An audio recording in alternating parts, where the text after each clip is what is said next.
RTS, dernière édition d'information de la soirée, mesdames, messieurs. Bonsoir et bienvenue dans ce journal. Le président Macky Sall est arrivé à Paris. Le chef de l'État doit présider le groupe consultatif sur le Sénégal. Devant les compatriotes venus l'accueillir à l'aéroport de Roissy-Charles de Gaulle, le président est revenu sur les enjeux de la rencontre qui s'ouvre demain dans la capitale française, Oumar Nying. La pointe s'arène sur la piste de Roissy-Charles de Gaulle en provenance de Beijing. Le président Macky Sall, qui vient de boucler une visite en Chine, est accueilli à Paris par l'ambassadeur du Sénégal et quelques membres du gouvernement. À cet instant précis, l'horloge affiche 1h30 du matin. On notait tout de même la présence remarquée des compatriotes au pavillon de réception, ce que le président Sall ne pouvait pas manquer de saluer. Je ne trouve pas les mots pour vous remercier. Ce n'est pas nouveau en France, je dois le dire. Et ça, vraiment, c'est une palme que je voudrais décerner à la DSE de France, parce que je suis venu ici à l'aube, vous étiez là. Je suis venu ici en plein hiver, sous la neige, vous étiez là. Quelle que soit l'heure à laquelle j'atterris à Paris, je trouve toujours des compatriotes décidés, engagés, fidèles, qui expriment leur affection, leur engagement à mes côtés. Et ça, je ne peux pas le payer. Mais cette fois, le sens et la nature du déplacement ne permettent pas au président d'échanger longuement avec ses Sénégalais. Les compatriotes ont tout de même eu la primeur du message que le chef de l'État va livrer aux partenaires du Sénégal. Nous sommes venus à la rencontre de la communauté internationale pour partager avec elle la nouvelle vision de développement dont je suis porteur. Nous avions nous-mêmes défini Yoonu Yokkute. Vous avez été les ambassadeurs de Yoonu Yokkute. Vous l'avez défendu auprès des foyers, dans les villes, dans les campagnes, dans les universités, partout. Les Sénégalais ont adhéré et ont plébiscité votre candidat. À l'exercice du pouvoir, quelques mois après, j'ai constaté que les projets économiques qui étaient sur place, les programmes, y compris le nôtre, nous devrions avoir une ambition encore plus grande pour tirer le Sénégal de sa situation de pays pauvre à pays émergent comme la plupart des grandes nations ont eu à le faire par le passé. Et c'est ce qui a été à l'origine de la définition de ce plan Sénégal émergent que nous allons exposer lundi à la communauté internationale. Des bailleurs de fonds publics et le mardi à la communauté privée internationale. Pour attirer des investissements, pour avoir l'ambition de porter notre croissance économique à au moins 7 à 8%, mais pour aussi avoir une solidarité agissante, une société solidaire, à travers nos bourses de sécurité familiale, à travers la couverture maladie universelle, à travers l'éducation et la santé, le désenclavement des localités les plus reculées du Sénégal. Et il nous faut pour cela asseoir une transparence dans la gestion des affaires publiques, une bonne gouvernance, un état de droit. Ça, c'est le troisième trépied de la stratégie Sénégal émergent, qui déjà a repris totalement les préoccupations de Yoonu Yokkute. Donc ne soyez pas déçus en croyant qu'on a abandonné Yoonu Yokkute. Non, toute la quintessence de notre programme a été reprise par Sénégal émergent. Totalement. Donc plus maintenant un volet émergence. Mais pour réaliser de telles ambitions, ce programme coûte déjà 10 000 milliards de francs CFA. Ça fait près de 20 milliards de dollars pour 5 ans. C'est ça que nous allons demander en y mettant nous-mêmes la moitié. Donc c'est pourquoi au Sénégal aussi nous devons réorganiser notre système de fonctionnement.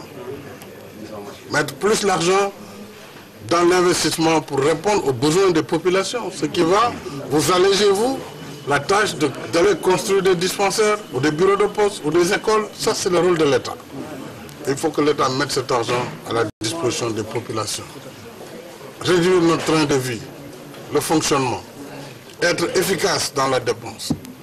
Évidemment, cela entraîne des critiques. On attend tout du président en Afrique. Il doit donner l'emploi à tout le monde. Il doit donner la maison à tout le monde, acheter un véhicule pour tout le monde.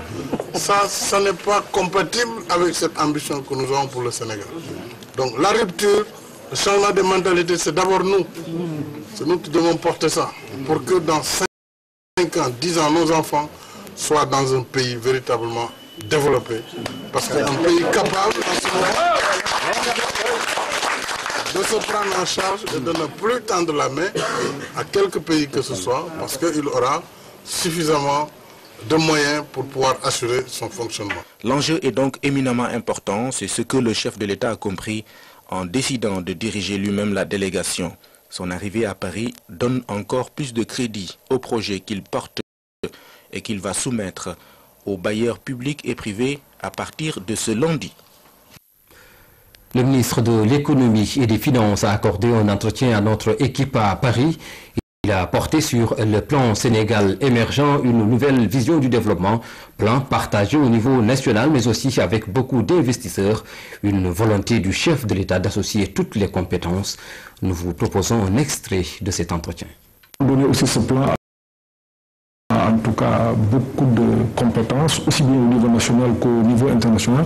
Et le président de la République nous a demandé de prendre en compte toute proposition susceptible de permettre de construire le Sénégal, d'atteindre l'émergence avant les 2035. Et je pense que cela a été extrêmement fort. Maintenant, ce document a fait l'objet d'une synthèse et naturellement, je pense aujourd'hui, nous pouvons quand même espérer et être fiers du travail que le président de la République a bien voulu, en tout cas, mettre au service du Sénégal pour la génération actuelle, mais aussi pour les générations futures.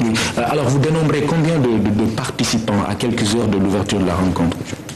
Pour la première journée, la capacité de la Banque mondiale, c'est 200 personnes. Donc là, déjà, c'est plein. Aujourd'hui, nous sommes obligés de faire un tri et qu'une partie de la cérémonie se passera au niveau des arts et métiers où nous avons été obligés de mettre beaucoup d'investisseurs parce que tout simplement, toute la communauté internationale est venue répondre à l'invitation du président de la République et cela est extrêmement important et c'est un signe encourageant.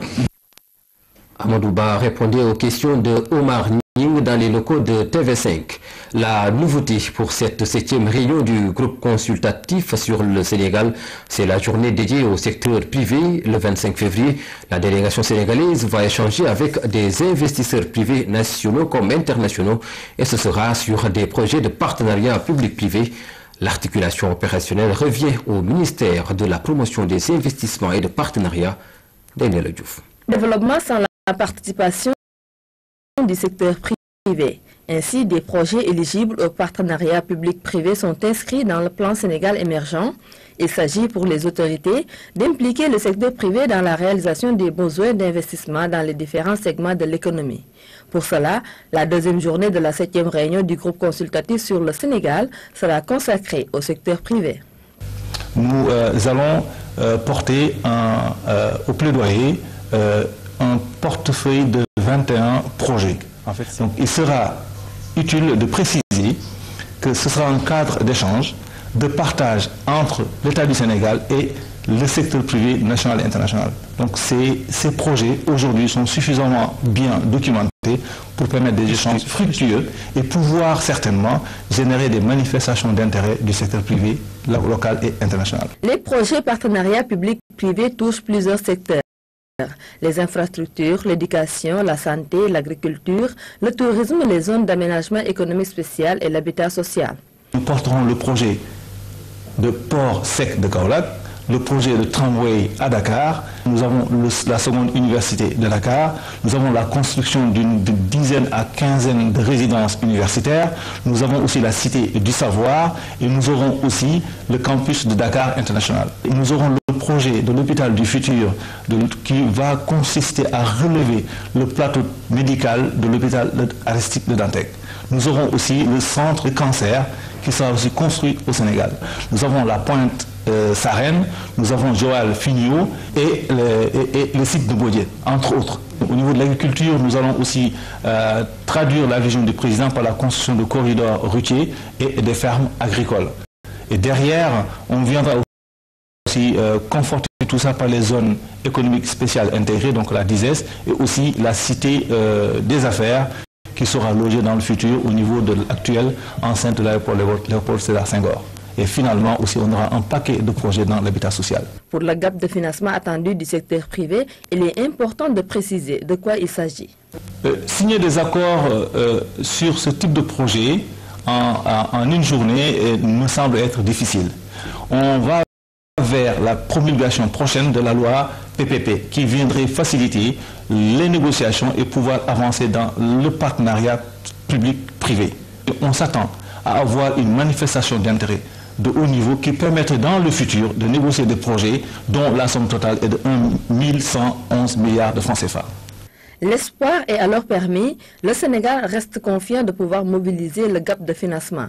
Les partenaires techniques et financiers, tout comme le secteur privé, vont sûrement adhérer à l'ambition du Sénégal d'aller vers l'émergence.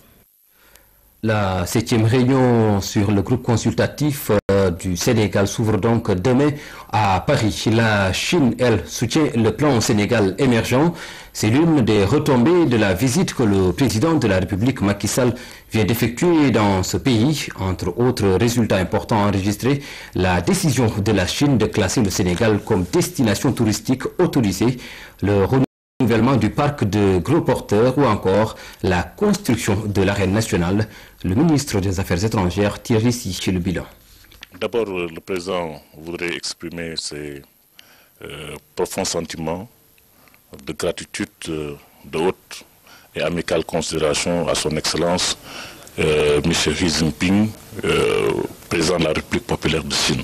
D'abord pour l'invitation qu'il lui a faite d'effectuer une visite d'État en Chine et pour les délicates et hautes marques d'attention dont lui-même et sa délégation ont été l'objet durant tout le séjour en Chine.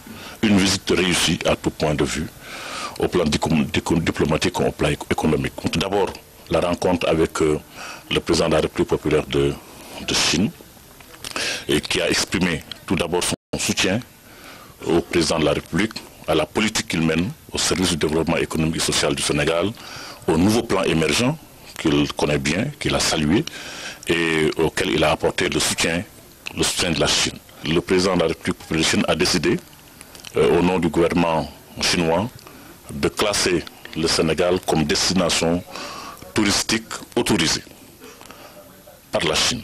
Parce que comme ça que ça se passe dans ce pays, ce qui est quand même une décision extrêmement importante de haute portée sur le plan économique et touristique. Donc nous pouvons nous attendre, avec l'accord qui a été conclu sur l'exemption de visa pour les porteurs de passeports diplomatiques, de passeports de service et de passeports d'affaires, nous pouvons nous attendre dans les prochains mois, les prochaines années, à un flux touristique important de la part de la Chine. D'autres accords ont été conclus.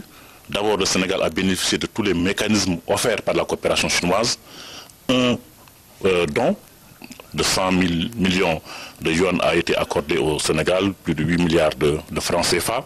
Un prêt sans intérêt de 200 millions, 16 milliards, ça fait au total quelques 24 à 25 milliards de francs CFA, plus un échange de lettres entre les deux ministères des Affaires étrangères pour la construction de l'arène nationale de lutte qui est déjà acquis. Monsieur le Président de la République a eu de nombreuses rencontres. Il a reçu de nombreux chefs d'entreprise, de nombreux hommes d'affaires, de femmes d'affaires qui sont venus marquer leur intérêt pour les différents projets qu'il a présentés, ces 8 grands projets qu'il a soumis et qui ont tous été validés et pour lesquels il a déjà l'accord du gouvernement chinois. Donc les dossiers de projets ont été soumis et ce qui vont être examinés le plus rapidement possible sur instruction du président chinois et financés par les mécanismes de financement existants en Chine comme le Fonds de développement économique de l'Afrique, issu du Forum Chine-Afrique, comme Exim Bank et d'autres mécanismes existants. Dans un tout autre domaine, nous parlons des feux de brousse qui constituent un danger pour le ranch de Doli. Leur récurrence risque d'anéantir les fonctions de refuge du bétail dans cet espace sylvo-pastoral. Plus de 14 000 hectares de tapis herbacés ont été emportés par les feux ces 3 derniers mois. Les moyens de lutte contre les feux de brousse sont aussi limités. Au moment où la transhumance du bétail a déjà commencé du nord du pays vers les zones de refuge, du fait d'un hivernage peu clément, le ranch de Doli vient d'enregistrer un 6e feu de brousse. Au total, ce sont 14 000 hectares de tapis herbacés, soit 16% des 87 500 hectares du ranch qui sont dévorés par les flammes. Et pendant ce temps, on épilogue toujours sur les présumés responsables. Quelquefois, ce sont des gens qui volent du bétail et au moment de griller de la viande, le feu mal éteint occasionne des feux de brousse. Et quelquefois aussi, il y a les véhicules de charbon qui quittent le salon avec des sacs de charbon brûlés. Ils ne peuvent que jeter ça en brousse, ce qui occasionne en quelque sorte les cas de feu de brousse. Les populations de Doli disent avoir fait de leur mieux pour préserver leur trésor, mais ce sont les moyens de lutte qui manquent le plus. C'est comme si on attendait le départ de Macky pour que ça commence, les feux de brousse. Bon, vraiment, c'est regrettable. On n'a pas trop de moyens pour le combattre. Faute de carburant, les camions-citernes des eaux et forêts, naguère prépositionnés sur place, se sont repliés sur Thiel, Gassane ou même Linguère. Explication. L'année dernière, sur 106 villages au niveau du conseil rural de Thiel, on n'a pu collecter que 32 villages. Pour le ministre de l'Élevage, une solution diligente sera trouvée en collaboration avec le ministre de l'Environnement. Dépêché sur les lieux pour analyser l'ampleur des dégâts et les actions prioritaires, le directeur de l'Élevage confirme. Sur de nombreux chantiers, vraiment que nous sommes en train de travailler avec les autorités pour apporter une réponse correcte donc à sa ranch pour en fait lui redonner son lustre d'antan et valoriser donc sa ranch. Faire en sorte qu'en plus de cette fonction de refuge, que le ranch ait en plus donc une fonction productive. Mais la solution, la vraie, durable et efficace, consiste à doter rapidement le ranch d'une administration publique ou privée de préférence, dotée de moyens suffisants pour faire de Doli une zone de production d'excellence en matière de viande et de lait. Le ministère de la Santé, en partenariat avec IntraHealth International, a organisé un atelier de partage sur le traitement de l'information relative à la santé. La rencontre a permis, entre autres, de débattre sur la problématique du déficit en ressources humaines dans le secteur de la santé. Éric Nimadi. Au Sénégal, les prestataires de santé sont peu nombreux, pas bien formés pour la majorité d'entre eux et surtout mal répartis. Selon des statistiques de l'ONG IntraHealth International, 76% des prestataires de santé exercent dans les zones urbaines, alors que 60% des Sénégalais habitent le monde rural. Un déséquilibre qui s'est accentué à Dakar et à Thiès, qui abritent à elles seules 56% des prestataires de santé. Des pourcentages qui disent long sur le déficit en ressources humaines dans ce secteur. Le déficit, il est grand, il est énorme. Il nous faut le concours de tous les partenaires pour que ce déficit-là soit absorbé. Selon les autorités du ministère de la Santé présentes à cette rencontre, ils urgent de renforcer le personnel de santé dans tout le pays. En tout cas, l'État travaille pour cela. Dans ce combat, il sera appuyé par IntraHealth International. L'ONG américaine va investir plus de 50 millions de dollars pour soutenir cet effort du gouvernement. Et cela dans plusieurs domaines.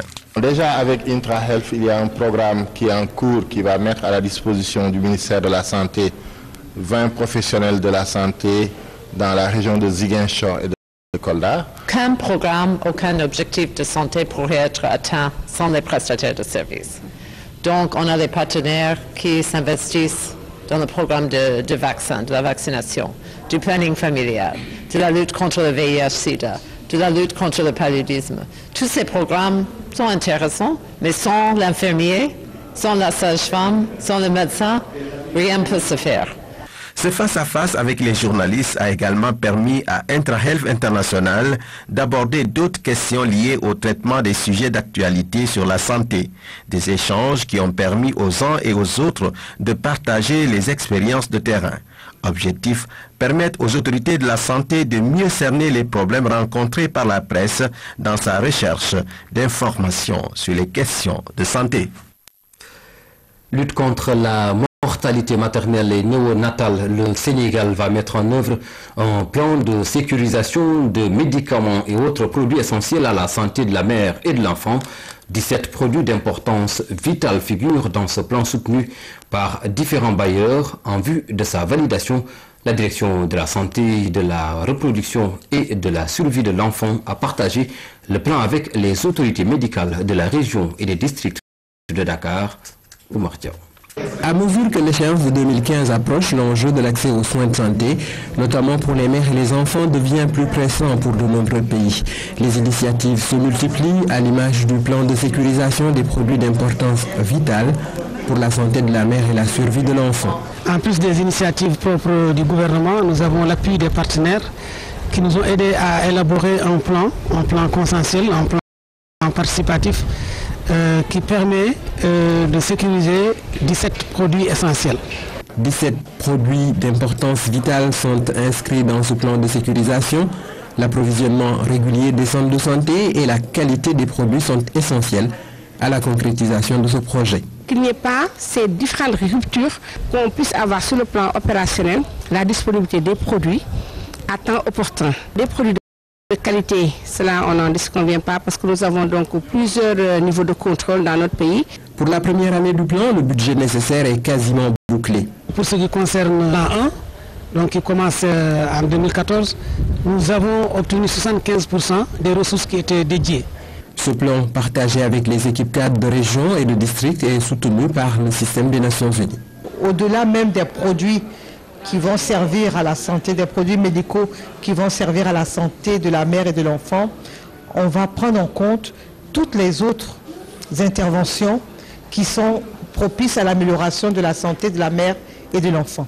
La direction de la santé de la reproduction et de la survie de l'enfant, en collaboration avec le système des Nations Unies et l'USAID, compte faire le tour des 14 régions du Sénégal pour partager le plan pour une opérationnalisation efficace. C'est la survie de milliers d'enfants qui est en jeu. L'Union démocratique des travailleurs du Sénégal a un nouveau secrétaire général. Mariemba Konaté a été élu à l'issue du 6e congrès ordinaire tenu ce week-end. Les débats ont porté sur les enjeux de l'unification du mouvement syndical sénégalais et les défis de la promotion du travail décent. Pape Djibril Fall. Le moment est solennel pour Malamine Ndiaye, membre fondateur de l'Union démocratique des travailleurs du Sénégal et secrétaire général depuis 1987. Aujourd'hui est venu le moment de passer la main. Pour lui, la nouvelle secrétaire générale a bien le profil à l'emploi. Quand on parle de l'unification du mouvement syndical, il faut confier ça à une personne apte pour continuer l'œuvre que vous avez quand même déjà pratiquée, sinon effectuée. C'est pour cette raison que nous avons fait choix de la nouvelle secrétaire générale de l'UDTS, qui, à notre avis, est apte pour diriger la centrale. Nous avons voyagé ensemble au Ghana, en Afrique du Sud, un peu partout, et nous l'avons assisté par ses pairs qui ont toujours mis de l'avant. Jusque-là, présidente du comité national des femmes, Mariemba Konaté est une femme du Sérail. Pour les 4 premières années de son magistère, elle identifie déjà les urgences. Le mouvement syndical a besoin d'un changement fondamental pour unifier, pour qu'on puisse avoir notre force. Que cette force que le mouvement syndical d'autant avait, que les travailleurs aient confiance encore aux syndicalistes, c'est ça mon leitmotiv. La massification de l'UDTS est très importante pour moi. Travailler avec les jeunes, avec les femmes et avec tous membres de l'UDTS pour qu'on puisse aller de l'avant, pour qu'on puisse conquérir ce qu'on a perdu. L'Union démocratique des travailleurs du Sénégal est présente sur la sphère syndicale depuis 1957. Aujourd'hui, elle se fixe comme objectif, entre autres, de rassembler davantage les mouvements syndicaux, mais aussi et surtout de relever les défis de la promotion du travail décent. Direction le royaume chérifien Marrakech, la ville ocre accueille des milliers de Sénégalais, étudiants, commerçants ou entrepreneurs. Ils sont réunis autour de l'association des travailleurs et étudiants de Marrakech, une association dont l'objectif est l'entraide et le soutien des Sénégalais en difficulté. René Léon Fonseca. L'homme aura fait 22 ans ici, à Marrakech. 22 longues années d'une vie au parcours impressionnant. Maïtal est le président de l'association des travailleurs sénégalais de Marrakech. À 42 ans, il a eu à diriger plusieurs entreprises. Mais tout cela, il le doit à la rigueur. Moi, je me suis occupé de là où j'étais avant, j'étais le responsable de l'export. Juste après, j'ai quitté cette boîte, j'étais directeur d'une société de la place qui avait un déficit et on m'avait appelé pour résoudre ce problème du déficit. C'était un déficit de pratiquement de 13 millions de dirhams. On sait que ce problème, on peut le résoudre, mais pour pouvoir réussir ta mission, ça demande une certaine rigueur. Il faut être rigoureux dans la gestion, il faut être présent tout le temps et il faut être sérieux. Comme lui, des centaines de milliers de Sénégalais ont choisi de s'installer ici. Ils sont étudiants, commerçants, entrepreneurs, car pour eux, ce pays, c'est comme le leur. Au départ, il n'y avait pas beaucoup de Sénégalais, il y avait on se comprenait, donc on s'entraidait mutuellement, on se fréquentait mutuellement, juste au début. Maintenant, ces derniers temps, on commence à avoir une forte communauté. C'est pour cette raison même, on s'est dit qu'il serait préférable de se retrouver autour d'une association et de pouvoir se connaître dans un premier temps, parce qu'il y a beaucoup de Sénégalais qui sont là. On a essayé de mettre sur pied ce qu'on appelle une caisse sociale, où on a demandé aux étudiants de donner une somme participative de 5 dirhams par mois, ce n'est rien. Mais ce qui nous permettrait, genre, s'il y a quelqu'un qui est malade ou qui a des difficultés, qu'à partir de cette caisse, qu'on puisse l'aider. Le but de leur association, c'est de s'entraider, mais aussi de soutenir ces jeunes qui ont voulu braver la mer pour regagner l'Eldorado à tout prix. J'ai pris la pirogue pour regagner l'Espagne. Cela a été la pire expérience de ma vie. Pendant une semaine, nous étions en pleine mer, sans eau ni nourriture. Heureusement pour moi, j'ai survécu. Mes 4 autres compatriotes sénégalais ont perdu la vie dans ce périple.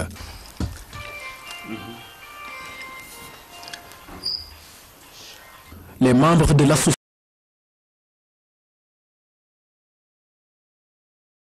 m'ont beaucoup soutenu. Sans eux, j'avoue que j'allais craquer. Même si derrière ces sourires de façade se cachent beaucoup de difficultés, pour eux, le Maroc est juste un passage obligé, une terre qui aime bien accueillir les Sénégalais. Sport, football, 10e journée du championnat national. L'AS Pikine a battu le Stade de Mour par 2-1. Une victoire qui permet aux Pikinois de retrouver leur place de leader. Cela en attendant le match du port Oumar Baldé. Le succès a tardé à se dessiner. L'équipe locale a été bousculée d'entrée de jeu. Les Pikinois sont entrés dans le match tardivement. Contre le cours du jeu, le défenseur de Mour touche le ballon de la main en pleine surface de réparation. Penalty sifflé en faveur de l'AS Pikine à la 38e minute. Le meilleur buteur de l'équipe, Adam Mbaye, le transforme. Pas vraiment très concentré. Les Pikinois sont pressés. Le Stade de Mour profite de ces moments de doute. À la réception d'un corner, Ibrahim Mbaye égalise juste avant la pause.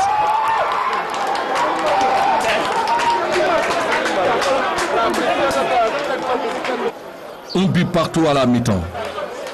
Au retour des vestiaires, les locaux imposent leur jeu. Ils jouent libérés. L'AS Pikine multiplie les actions. Leurs efforts sont récompensés. Adam Mbaye crucifie le portier sur cette balle arrêtée. Il réussit le doublé. Un coup franc direct, imparable.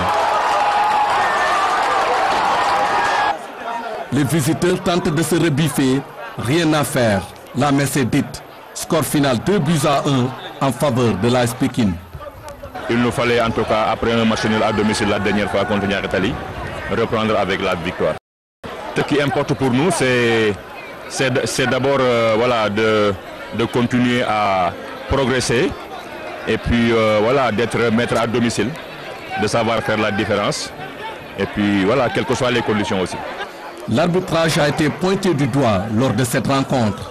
Mais moi, je suis énervé sur le banc, sur les pénaltys. Est-ce que si Pikine avait fait la même faute, il aurait dû souffler pénalty? Je ne pense pas. À 200%, l'arbitre a manqué de caractère aujourd'hui.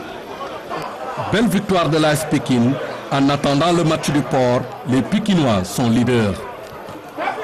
Une belle victoire donc de l'AS Pékin. Un groupe japonais de musique traditionnelle et contemporaine est à Dakar. Il s'est produit au Théâtre National Daniel Sorano, une soirée riche en sons et lumière présidée par l'ambassadeur du Japon, Pape Djibril Fall. La troupe a fait montre de tout son talent. Elle a étalé les différentes facettes de la culture japonaise, des sonorités qui ont tenu en haleine toute l'assistance. Le public a surtout été ébloui par ces instruments qui sont assez similaires à ceux de chez nous. Nous partageons avec eux la flûte. Ils ont une flûte frontale, nous avons la flûte traversière avec les mêmes gammes et nous avons aussi le khalam que nous partageons avec eux.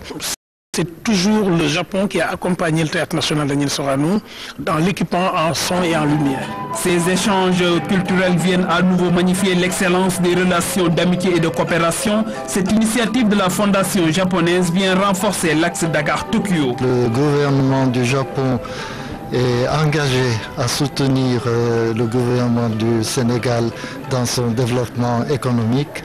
Mais comme j'ai dit tout à l'heure, ce n'est pas seulement la diplomatie ou bien la politique qui fait les deux pays vraiment amis. Et je crois que c'est très important que les deux pays font des échanges culturels. Le Wakon Gakusho est un vocable qui désigne les talentueux musiciens héritiers de la spiritualité de la tradition japonaise. Ce passage à Dakar entre dans le cadre d'une tournée africaine qui doit les mener aussi au Gabon et au Maroc. Direction la Petite Côte où je vous invite à découvrir le village de Pointe-Sarène. Situé à 15 km au sud de Mbour, il a donné son nom à l'avion de commandement du président de la République. La rubrique découverte signée Ibrahim Andon. De loin, une bande de terre avançant dans la mer.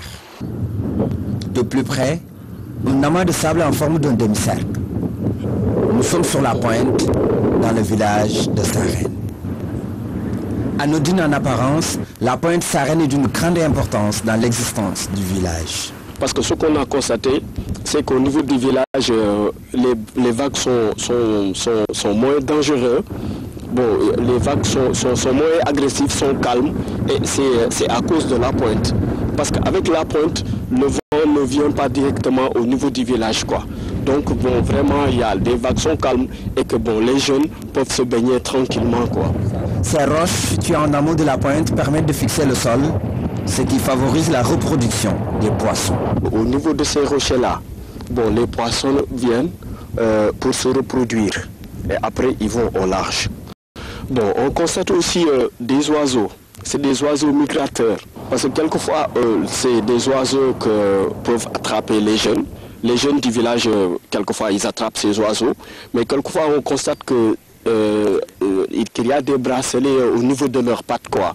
Et quelquefois, bon, c'est des oiseaux qui viennent souvent de l'Europe ou bien même des États-Unis. Un village essentiellement habité par des serrères. L'existence de la pointe Sarène remonte à des centaines d'années, selon les autochtones. Il est vraiment très difficile de dire avec exactitude qui a été le premier à découvrir ce village. Mais une chose est sûre, mon grand-père Mbotsar est le fondateur. C'est pourquoi on l'a baptisé le village, Pointe Sarène. La pêche constitue la principale activité de la localité. Les pirogues qui longent le rivage donnent une idée sur le nombre de personnes qui pratiquent le métier. Aujourd'hui, c'est avec beaucoup d'amertume que certains pêcheurs s'emploient à la réfection de leurs filets.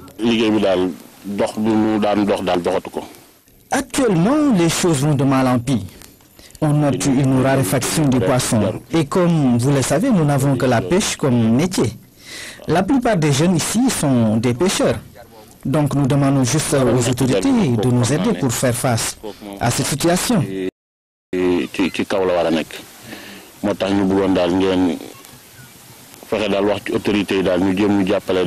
Les femmes transformatrices de produits de mer sont elles aussi en train de broyer du noir. Nous sommes des femmes spécialisées dans la transformation des produits halieutiques, mais nos activités sont carrément au ralenti actuellement. Pour cause, les pêcheurs ne trouvent presque plus de poissons en mer, ce qui impacte négativement sur nos activités.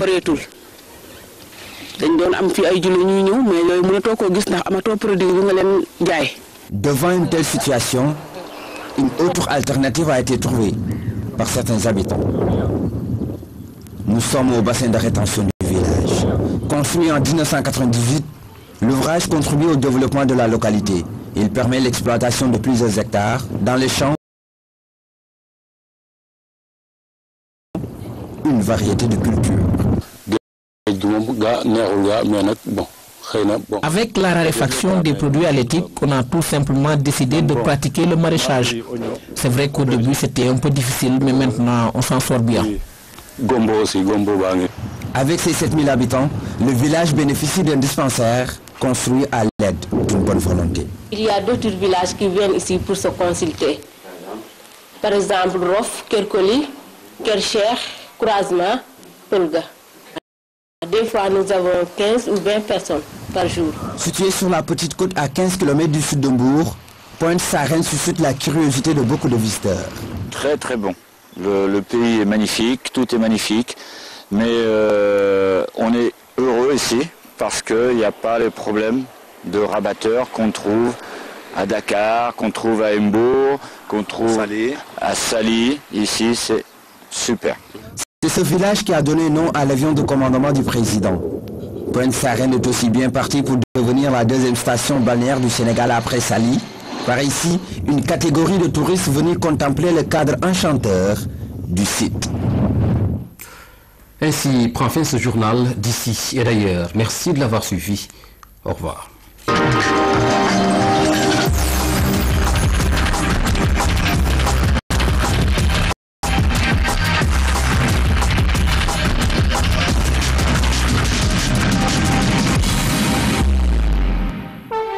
Le Sénégal